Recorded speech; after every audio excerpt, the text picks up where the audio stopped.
So sa pag-alis ng ilang mga players ng Golden State Warriors kabilang na si Kevon Looney at Klay Thompson, sa ngayon nga ay pinoproblema pa rin ng Warriors front office kung sino ang tutulong sa two-time MVP na si Stephen Curry next season. Dahil ang pinakang latest update nga ngayon sa Warriors ay tinatarget pa rin nila ang former All-Star na si Jimmy Butler. Ngunit wala pa rin namang inaanunsyo ang Miami Heat tungkol dito at wala pa rin naman silang basbas sa former All-Star kung handa na nga nila ito bitawan next season. Well, kung medyo natatagalan pa nga ang Golden State Warriors sa former All-Star na si Jimmy Butler, meron ngang trade proposal para sa Dubs upang makuha si Lauri Markkanen. At sa proposal nga na ito ay kinakailangan ng Golden State Warriors bitawan si Jonathan Kuminga, Brandon Podziemski, Moses Moody at 2 first round pick. At sa Warriors naman ay marireceive nila ang first time All-Star na si Lauri Markkanen. So sa trade nga na ito ay panalo ang magkabilang team dahil parehas kang makikinabang ang Warriors at Utah Jazz sa mga bibitawan nilang mga players.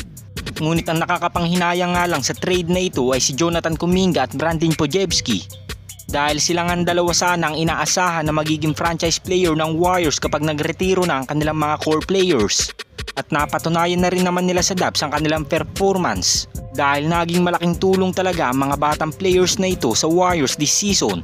Dahil sila nga ang sumagip sa kanilang mga veteran players na sila Andrew Wiggins at Klay Thompson. At silang dalawa nga din ang nagmistulang second and third option ng Warriors.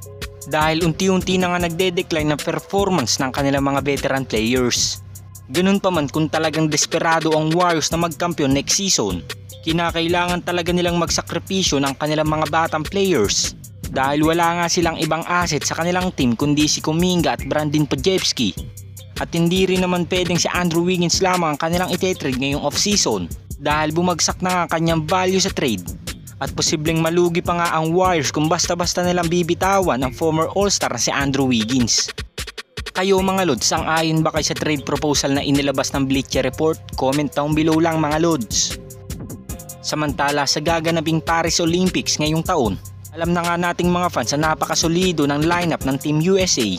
Dahil ang lineup na ito ay pinangungunahan ng 4-time MVP na si LeBron James, 2-time MVP na si Stephen Curry, at ang 2-time Finals MVP na si Kevin Durant.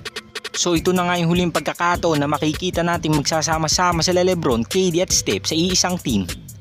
At sa pagkakataon nga na ito ay gigil silang makuha ang gintong medalya sa Olympics.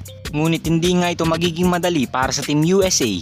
Dahil napakasolido nga din ng mga teams na kanilang mga kalaban sa Olympics. Dahil nandyan nga ang Team Canada na pinangungunahan ni SGA, Dillon Brooks at Andrew Wiggins. So si Andrew Wiggins ay nito lamang nag-commit sa Team Canada na sasali siya sa kanilang kupunan. At sa pagsali nga niya kala SGA, posibleng magkatapat nga sila ng Team USA at magkalaban pa sila ni Steph sa Olympics.